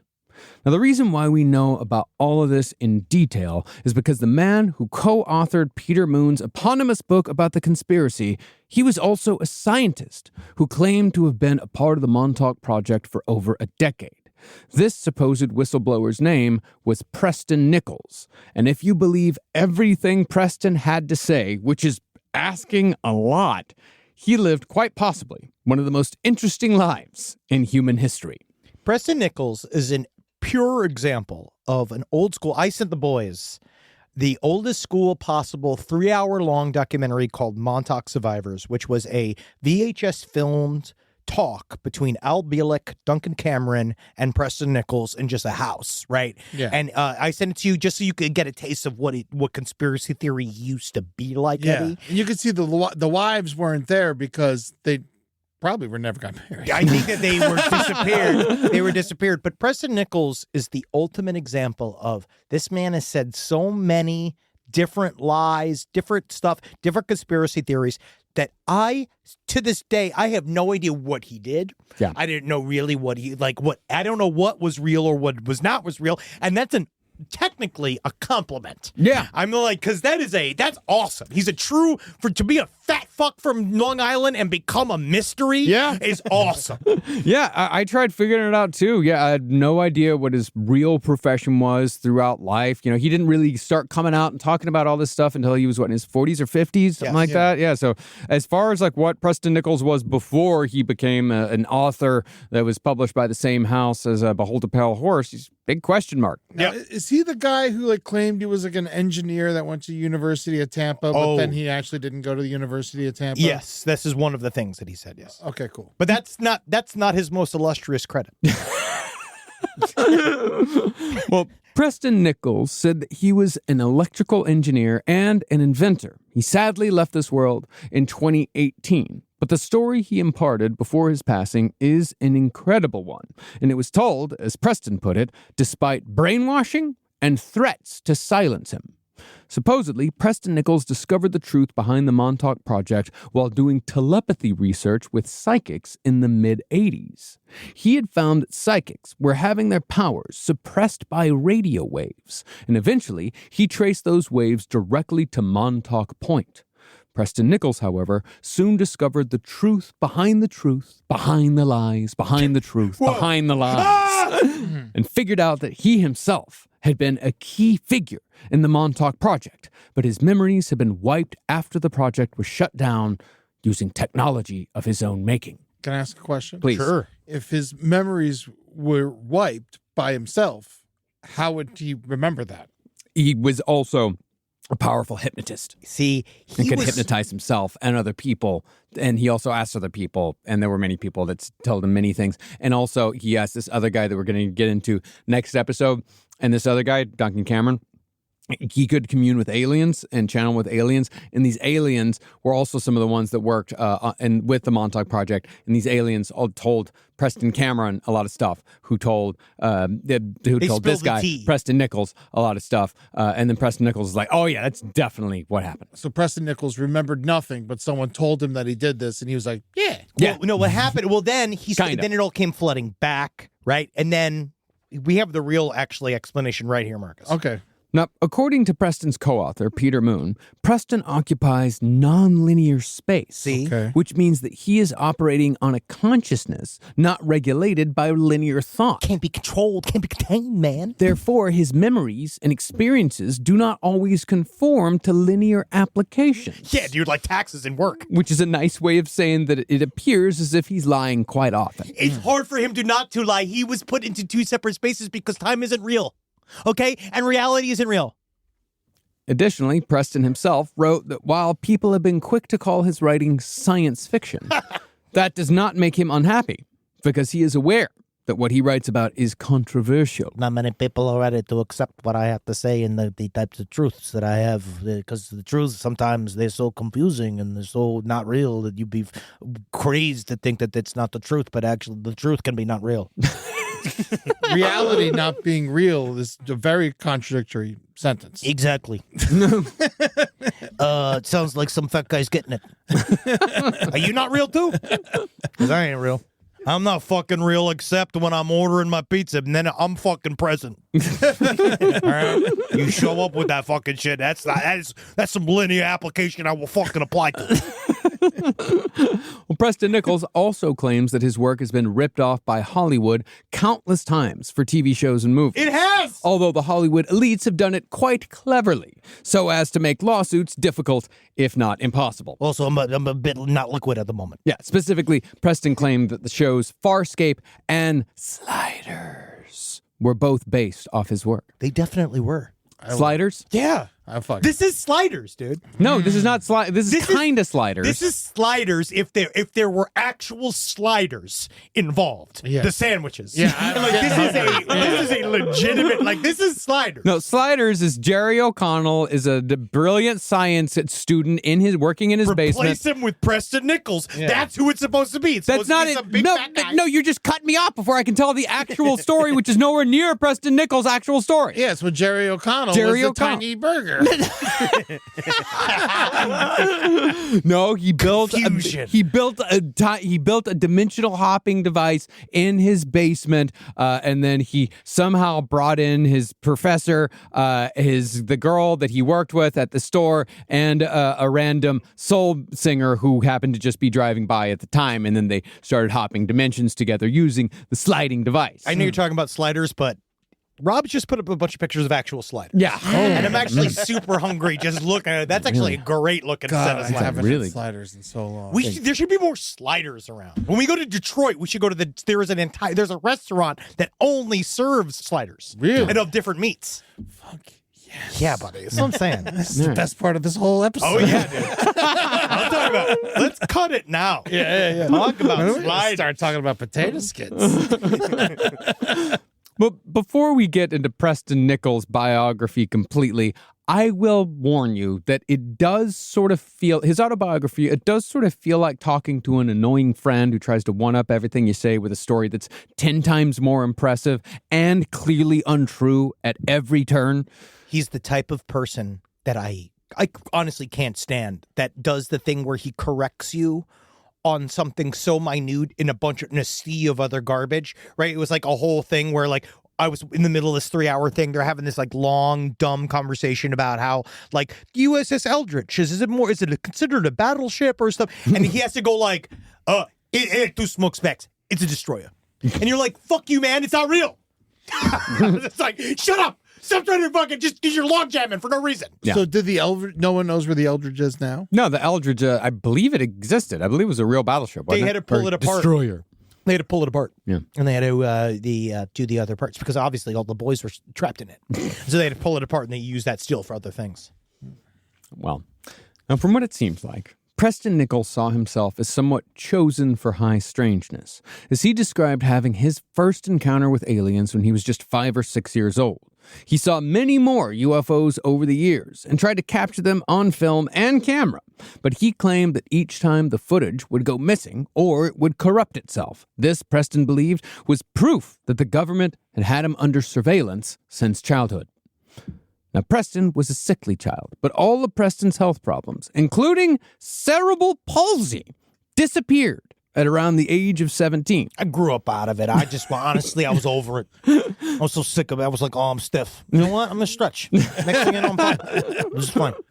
But through later hypnotic regression, Preston came to realize that he had been cured of all his ills when the alien race known as the Pleiadians took him to their home planet of Alderaan for medical treatment and education. He said that along with the disappearance of his health problems, he suddenly had a mastery of electronics, and a so-called guiding voice appeared in his head. And it was suddenly available to give him answers to any question he had. Ask me a question. Ask me a question. I got the little voice in my head. It answers everything. It's easy. What's the pie recipe down at Basta Bongi's? First thing you need flour, and you need to first of all go fuck yourself trying to even steal that secret recipe, because now I know you're trying to catch me, Slugworth. That's what this is. You're Slugworth, aren't you? I'm sorry, I'm Slugworth. You're not here, I'm Slugworth. sorry, I'm Slugworth. Don't you make me betray Willy Wonka. Now, what type of UFOs did the Palladians use? Big ones. That easy. Cool. They had them big if you're filled with Palladians. Yeah, super long way, a lot of gas. Yeah. And where are the Palladians from? The Pleiade system from the planet of Alderaan. Yeah, Oh, okay. Yeah. from Alderaan. Yeah. And that is where? Star Wars. The Pleiade system. It's the Pleiade system out in the spiral arm Betelgeuse. I think something. Betelgeuse. Binary star system. Alpha Centauri. Now, is that east? Let me check my. Depends on which direction you face it. Now, the planet of Alderaan might sound familiar. That's because Alderaan was Princess Leia's home planet in Star Wars. Yeah, see? You'd think this would be a bit of a gotcha moment against Preston Nichols, but it is in fact quite the opposite. That's where I got you. According to Preston, everything in Star Wars is actually accurate to the truth of the universe. And quite a few pieces of media, like Star Wars, are in fact actual histories, while the history that we know as Earth history is not history at all, but fiction. Yeah, it takes place a long time ago in a galaxy far, far away. Listen, my cousin's a Wookiee. He's crazy. And I said, hey, you should get some like electrolysis or something. And all girls go on and be with you. But, you know, when it comes down to it, he's totally confident with himself. And, yeah, it's a lot of Jedis. He's a Wookiee turned Wokey. You know what that is. We're anti-Wookiee here. It's an anti-Wookiee podcast. In fact, we see a guy that started the Wookiee chapter in Montauk, the Wookiees. Yeah, oh yeah, that guy. Love that guy. Same thing. And they got Yoda there. It's all real. Quit asking me questions, all right? I'm trying to finish this 5 hot dog line I have going on. Now, as far as our history being a fiction goes, Preston claims that the Pleiadians, the same aliens who helped him, they were actually involved with Hitler and the Third Reich, but only because the Pleiadians were involved in a millennia-long war against the Draconian race, aka the reptilians, who had colonized the Earth in the form of the Jewish people. Is that real? Wow, oh my God, I gotta go out there. I gotta go tell some fucking people. I gotta get out. This, however, according to Preston Nichols, Ed, is not a racist statement. I've been trying to say this. There's nothing racist about it. It's just truth. It's just the truth. Jewish people are shape-shifting, reptilian aliens, but I love their culture and I love their holidays. Advanced. We are advanced. We're better than you. Listen, they got great food. They got great comedians. You know, when it comes down to it, yeah, of course. I find reptilians funny. A lot of people do. I'm not going to live on Long Island if I'm going to get away with it wrong with the Jews. How am I going to be able to, honestly, because you throw a yarmulke, you're going to hit a reptilian every 5 feet out of you. Why do you think I was so big when I was born? The egg was in the nest too long, and it took forever for me to hatch. Your mom's pussy should have been bigger. Oh, God. If only she was. She'd probably still be around. Yeah. Jesus Christ. You made it real. Is there a relation between vagina size and diabetes? Oh, I know that I was so big that she became a diabetic. Yeah. Okay. So, yes. Yeah. Side stories LPOTL@gmail.com. Well, as I said, Preston Nichols claims it's not a racist statement to say that Jews are reptilians. To him, it's just a fact. Deal with it. Yeah. It's like how all Asians are hybrids of greys and insectoids. Yeah. That's why they have the worker bee mentality. It's not racism if it's a fact. These are just facts, Yeah. Preston says. It's nothing to get offended over. Why are you getting offended? It's you acting like you're some kind of whatever. Wokey. Yeah. Yeah, you don't get offended. These are jokes. No, these aren't jokes. These are facts. Yeah. These are the opposite of jokes. But then sometimes what you find out is that what you joke about is actually quite serious.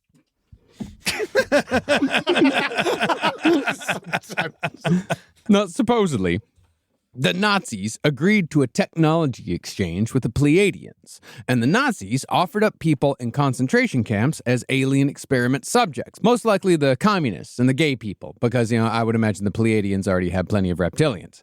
But supposedly, through this treaty, the Nazis learned about mind control, nuclear tech, and time travel. According to Preston Nichols, though, Hitler apparently went, quote, off mission and took things a little too far. So be assured that the Pleiadians staunchly anti-Holocaust. Listen, again, it's nothing racist about this. This is just facts. It's just what history was, okay? They were like, whoa, Hitler, whoa. Hey, now. Now, this would be illegal on our planet. But luckily for the good old US of A, America was able to get their hands on all the alien technology the Pleiadians handed over to the Nazis through Operation Paperclip. Cool. When we rehabilitated all those Nazis. Naturally, much of that tech knowledge was then applied to the Montauk Project. Whoa, man. Do you think Clippy was a Nazi? I know Clippy was a Nazi. At least he hung out with Nazis and said nothing. He just corrected their grammar. And there's nothing worse than a grammar Nazi. Looks like you're trying to institute Lebensraum. Do you need help? As a matter of fact, I do, Clippy.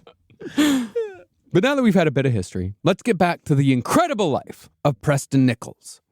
Now, Preston's biography was not just limited to science. Oh, no. Preston is far too cool for a life of solely intellectual pursuits. Yeah, I'm too cool. Chicks keep pulling me out of the academic game. Rather, if you believe what Preston Nichols claimed, he changed the face of pop and rock music many times over, acting as a key yet unsung figure in the music business. Allegedly, it all started for Preston at a very young age, sometime in the late 1950s.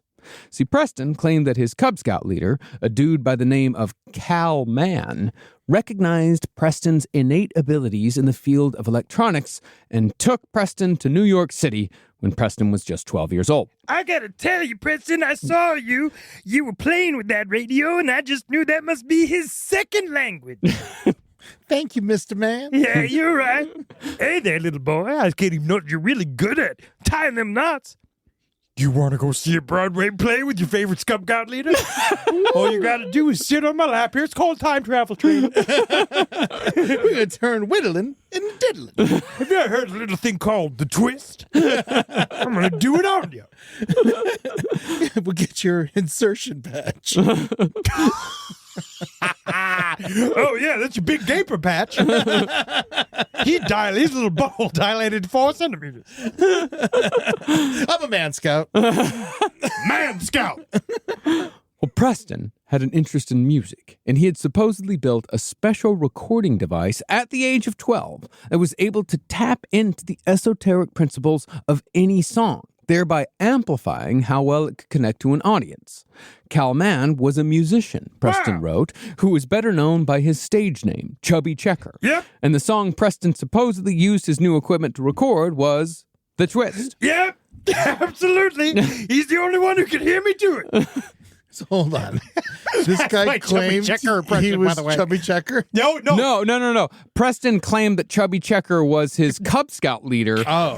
And that Chubby Checker was so impressed with his electronic skills that Chubby Checker took him to New York City so they could record The Twist together. Okay. Now you just sit there and watch me dance. None of this is true. Oh, yeah. None of it's true. What? Cal Mann was a songwriter, but he wrote Let's Twist Again, which was the sequel to The Twist. Whoa. Hank Ballard wrote The Twist. And that's not even to mention the fact that Chubby Checker's real name was Ernest Evans. And he certainly wasn't a Cub Scout leader taking 12-year-old boys on trips to the city. Yeah, sorry. I'm not Chubby Checker. My real name's Big Fat Mr. Domino. And unfortunately, I have not been training you for time travel. I have been molesting you. You Actually, know, Fats Domino is the name of an actor famous. No, Cal Mann's real name actually was Cal Cohen. Oh, he had to change it. He was a very nerdy white man. Yeah. And he changed it when he got into the songwriting business. It's interesting. I'm thinking about this: Chubby Checker, Fat Domino, and Chess Records. Yeah. It's all in there. I just What's Chess Records have to do with him being chubby or fat? He's just distracting us from what we have to do here, Marcus. It's another connection. You're asking me to find far-fetched connections this whole episode. I found one on my own. But the thing is about all the information about Cal Mann and Chubby Checker and Hank Ballard, all that's not easily attainable in 1992 when Preston's book was released. Preston he even spelled Cal Mann's name wrong. He spelled Cal with a C instead of a K. So I think that Preston just figured that it was safe to make both this claim and the avalanche of name dropping that's about to come. Also, just because I was such a big part of American history that they had to cut out. It was so hard for them to do it, to cover it up. So it was just like, you just can't know my whole history because I'm no secret man to ever live. Mm-hmm. Now, Preston claimed that he also worked with the surf rock hitmakers The Ventures on many of their albums as an engineer. And through The Ventures, Preston met singer Frankie Valli, who recruited Preston as the drummer on Big Girls Don't Cry. Is that real? No, of Big course girls do cry. But it's like the only person I could see relatively that makes sense in this story is Frankie Valli. He's like the only guy. One of the Four Seasons is in this. You're like, oh yeah, that makes sense. I'm just having Frankie Valli there. I can see him being like, now that's a good tune. You know what I mean? Like because he had a great voice. Yeah. He had almost, I'd say, unworldly voice. Ooh. You see an alien? If you look at Frankie Valli now, he definitely looks like a Teddy Ruxpin-style robot. Can't believe Frankie Valli's still alive. Have you seen him do his animatronic performances? No. It's just so good. It's just, Sherry, Sherry, baby, Sherry. You can't see it. He's dead on the inside. Yeah. He's a dead man. I'm very proud of him. Yeah, he's making money. You know, my mom dated one of the Four Seasons for a second. Really? Which one? Yeah. I don't know. I probably Autumn, but but I know she said it only lasted one date because he tried to go out with her sister. She should have took that. She should have took that. She should have been. Your whole life could have been better. Certainly wouldn't have been worse than my father. Well, the thing is about these claims, Preston told his readers, don't even bother trying to verify all this. Because after Preston saw the kind of hell that Chubby Checker and Frankie Valli went through with being famous, he decided to have his name withheld on all of his work in the music industry, which is incredibly extensive, supposedly. For example, Preston claimed that he helped Phil Spector develop the wall of sound recording technique. But you didn't put how he said he knew Phil, where he was like, I worked with this guy named, his name was Phil, big hair, crazy guy. I can't go into all of his, fucking, stories because he goes on and on and on and on. I'm definitely bringing all these down, like that he was responsible for the Beatles' jump in artistic ability with Sgt. Pepper. It's like, yeah, they came over to America. And I said, why don't you try recording on the big speaker? Did you see the wall of sound that he built in his barn? No, I didn't. Oh, yeah. There was one of the docs that Rob sent me, Dark Days or something like that. Dark Files. Dark Files, yeah. They go and they interview him behind his broken knobs and Oh yeah, dude. He lives on top of bass speaker. Or he lived on top of bass speakers because they said it cleared him that the bass noises below 30 megahertz cleared him of his psoriasis. That is real. Yeah. He also said that he was the one who told Jimi Hendrix, like, hey, you ever thought about playing electric guitar? This is the movie I want to see. This would have been so much better in A Complete Unknown. If he was in this. Yeah. Oh. He was also the guy who told the Beach Boys, like, hey, you guys ever thought about singing together? Like, no fucking shit. Yeah, We've no. mostly been singing Don't do it one at a time. Do it all like, 1, 2, 3. I'm thinking about good vibration. Come on. Look at it. Oh my God, you fat piece of shit. You're a genius. Who are you? You never saw me. I'm the guy who told Phil Spector to get a gun collection.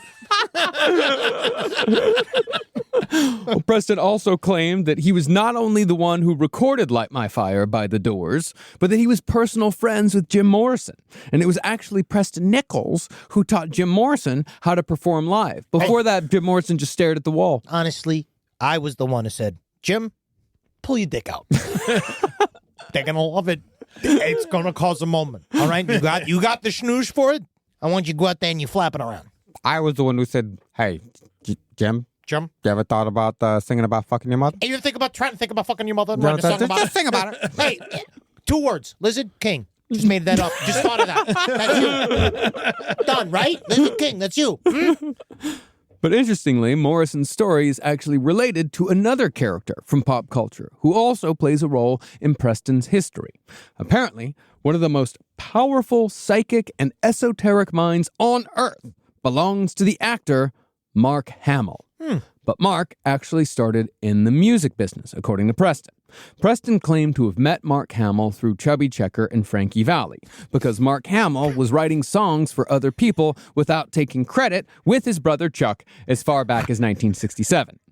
That would make him... No, I mean, he was 16 years old. Just something in about Mark 1967. Hamill writing songs for Chubby Checker. Like, it's the weirdest hang. Right? It's a strange hang. Yeah, 16-year-old Mark Hamill. Because also it's funny, because then Preston Nichols also says Star Wars is real. Yes. So he's hanging out with Luke Skywalker. Well, no, he's still just the act. Mark Hamill is just the actor. We're going to get into the Star Wars thing here in a second. Let's not get too far ahead of ourselves.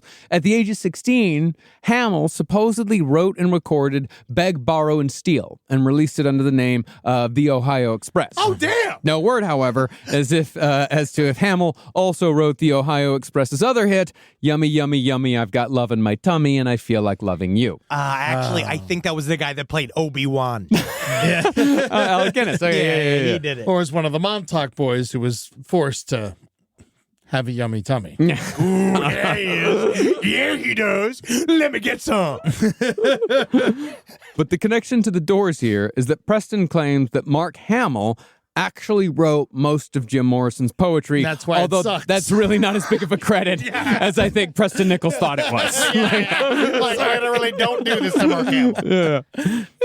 Now, Preston claimed that everything he knew about audio engineering fit into his understanding of mind control, which is what made him, in his estimation, one of the great recording engineers of the 60s, despite his name never coming up once anywhere for anything.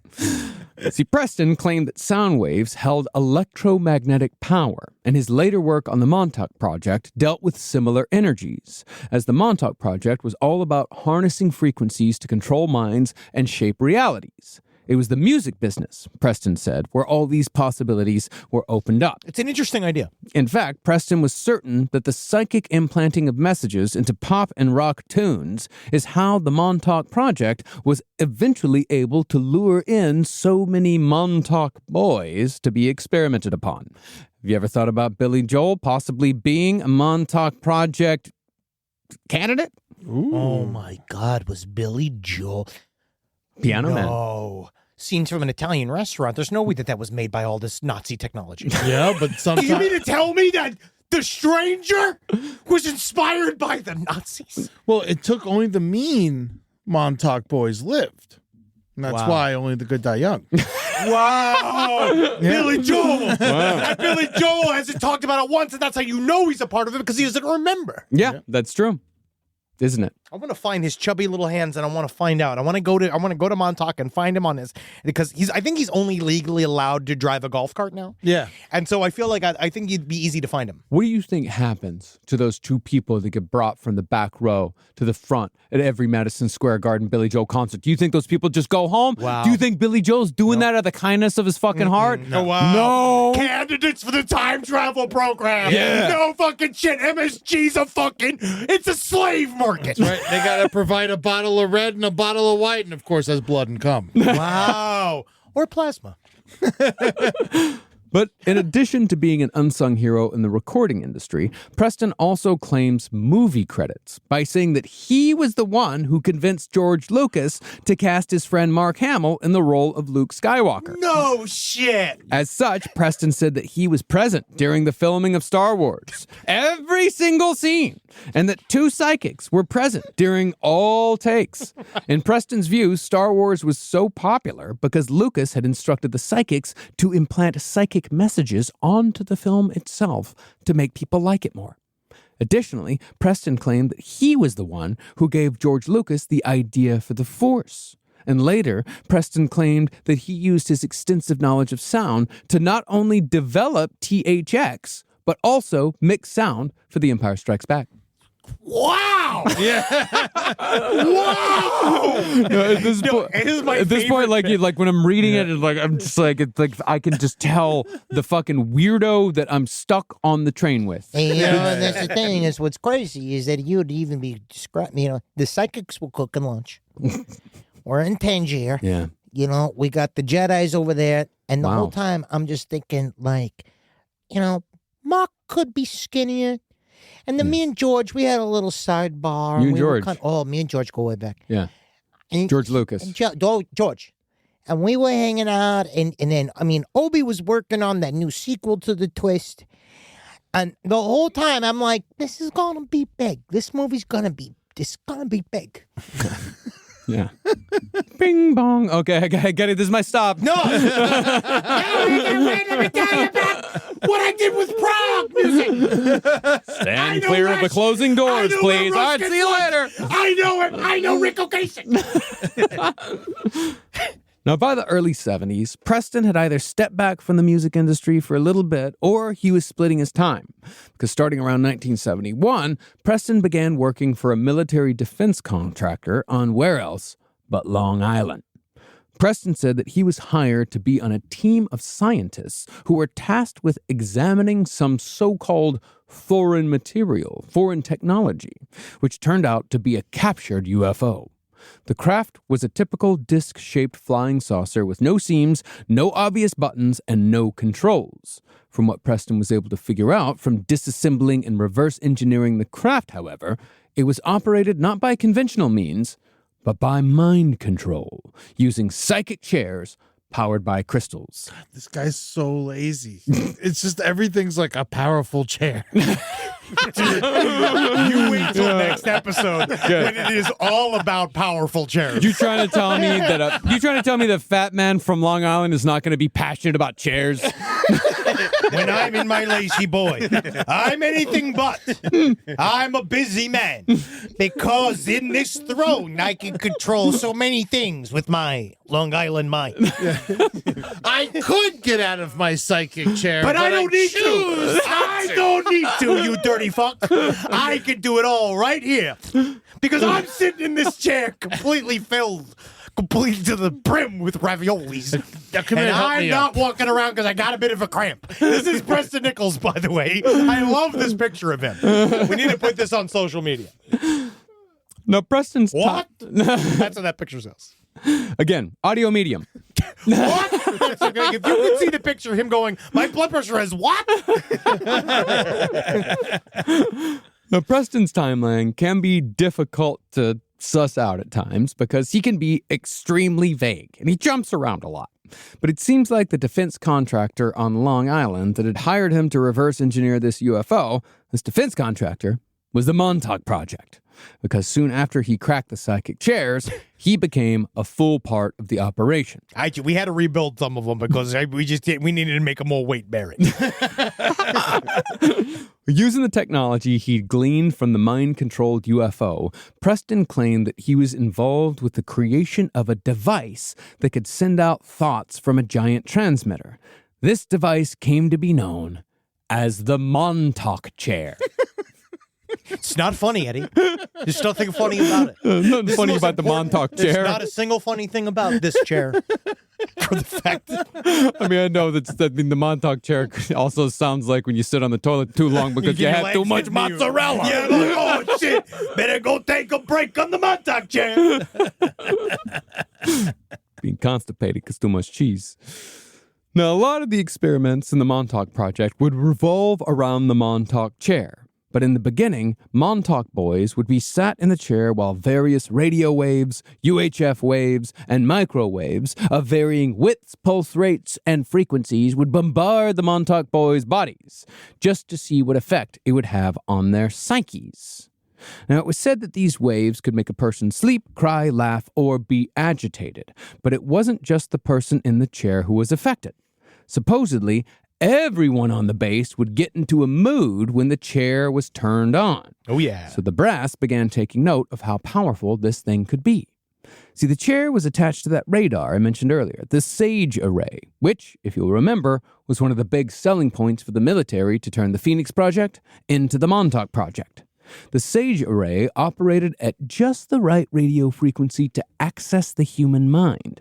And once the Montauk Project figured out how to use the chair to break into the mind, it was only a matter of time before they figured out how to use the chair to project the minds of the people using the chair outward. Using tubes. Tubes in the chair. Outside of the chair. Chair, okay. Yeah. And tunnels, but time tunnels. We'll get into it later. That lead to And the they're chair. tubes, they're not pipes. No, tubes. Difference. Very much so. No. What is the difference between a tube and a pipe in your estimation? Let's just say one works and one doesn't. I think pipes aren't as flexible. Tubes you can wiggle. Tubes are quite wiggly. I just don't want to. I don't want to debase it in that way. But yes, Rob, former plumber. Yes, tubes come in long rolls. Yeah. Pipes come in lengths. Thank you, Long Island former resident Rob, for bringing your proper representation. Well, the Montauk chair was also discovered to be quite useful for recording pop songs with subliminal messages. Got to. And Preston Nichols was naturally the engineer for these sessions that supposedly occurred on this military base on Montauk Point. I couldn't help but notice when we were torturing that one Montauk boy, he had a beautiful voice. And I got just the song for him. That song, 1974's Everlasting Love by Carl Carlton. Open up your eyes, then you realize, here I stand with my everlasting love. Yeah, man. It's a great song. Yeah. It's a great song. Great song. Great for a boy to sing. I'm glad they built this chair with the tube. Yep. Yeah. No, we wouldn't have that cover of Everlasting Love without it. Nope. It was an early and wildly successful Montauk chair experiment. Although the subliminal messages that were in Everlasting Love, Preston Nichols declined to impart that information. But once the potential for the Montauk chair was discovered, the Montauk Project was able to move from controlling the minds of others to using the psychic powers of human beings to control and manipulate not just time, but reality itself. Yes. And that is where we'll pick back up next week for our conclusion with time travel, with pyramids on Mars, and of course, the Montauk Beast. Yeah. Ooh. And never mind, boys in space. That's all. Lots of boys in space. Lots Many of boys many in boys in space. Many boys in tunnels. Now, the Montauk Beast, is that the Montauk Monster? Yeah. Yes. Okay. No, Okay. No. Different. Oh, no. Well- That is it. Yeah, I forgot about the Montauk Monster. Montauk, you're talking about the thing that washed up on the shore, when we right? were living Isn't there. the Montauk Monster supposed to be of the same origin Who of the knows? Montauk Beast? He might be from Plum Island. Who knows? Wow. Yeah. That's There's, right. He might be. I forgot it. Oh man, Plum Island. We got to do next. yeah, there's a lot. There's a lot of different Coming things. for you, Lyme disease. We're taking Lyme disease down a peg. Oh God! Or Patreon.com/last podcast on the left to see all the wonderful visual cues I did. Yeah, and you could also, if you are a Patreon member, you can tune in live to Last Stream on the Left every Tuesday at 6 p.m. PST, 9 p.m. EST. You can also follow us on Instagram and TikTok at LP on the Left. And don't forget to check out all of our other wonderful streams at the Last Podcast Network at twitch.tv/LPNTV, and to check out all of the other incredible podcasts we have here on the Last Podcast Network. If you want to stay in the podcasting realm, just go to lastpodcastnetwork.com or type in Last Podcast Network to whatever podcast client you enjoy using. Yeah. Oh, very nice. Our live shows are going to be great. We're going to see you in Detroit. Yes, that's either next week or 2 weeks from now. soon. Yes, April 18th. Yes. And don't wait on your tickets for that. We're very, very close to selling out in Detroit. And we sold out in Toronto. Thank you so much, Toronto, for always coming out for us. Yeah, and Atlanta ain't far behind either, and that's going to be in June at the Coca-Cola Roxy, so make sure you get your tickets to all those fucking shows. It's going to be a lot of fun. Also, Invasive Species coming back to Florida. That's right, the first week of May. Well, technically, I guess. May 6th through 11th. Go check it out. All tickets are on eddytunes.com, including 3 side story shows in Fort Lauderdale and Orlando during that time. So come see me. The last run was great. I had a lot of fun. A lot of people came out, and I stick around and I say hi to everyone. So. Well, yeah, we're going to have a fucking blast. We do that with all the side story shows. We end up saying hi. We can't fucking wait to do the shows with you, Eddie. That's right. But until then, be a boy in space. That's all I want. Whatever that means to you. Hey, man, I know what that means to me.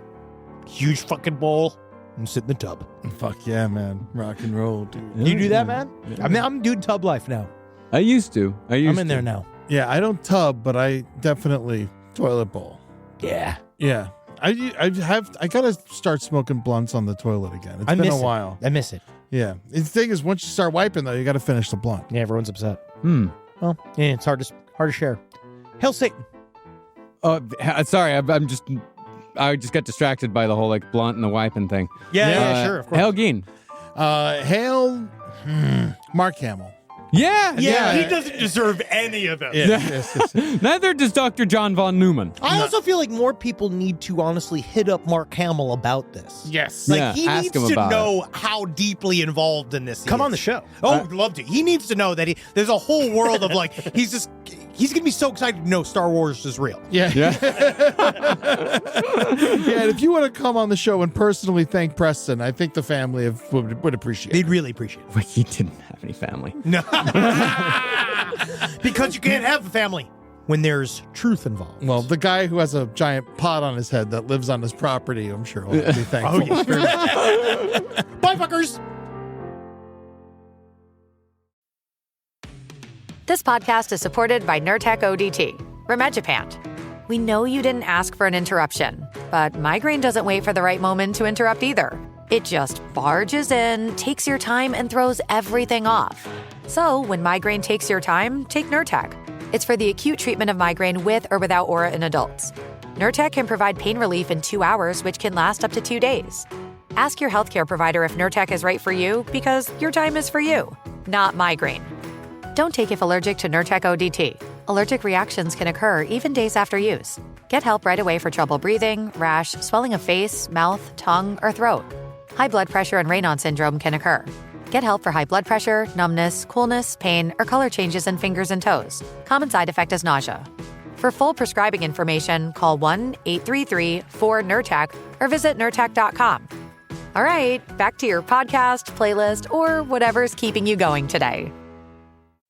This episode is brought to you by Opill, the first over-the-counter daily birth control pill available in the U.S. Opill is FDA approved, full prescription strength, and estrogen-free. Plus, there's no prescription needed. Finally, the days of needing a prescription for birth control are over. Opill is available online and at most major retailers. Take control of your health and reproductive journey with Opill. Birth control in your control. Use code BIRTHCONTROL for 25% off your first month of Opill at Opill.com.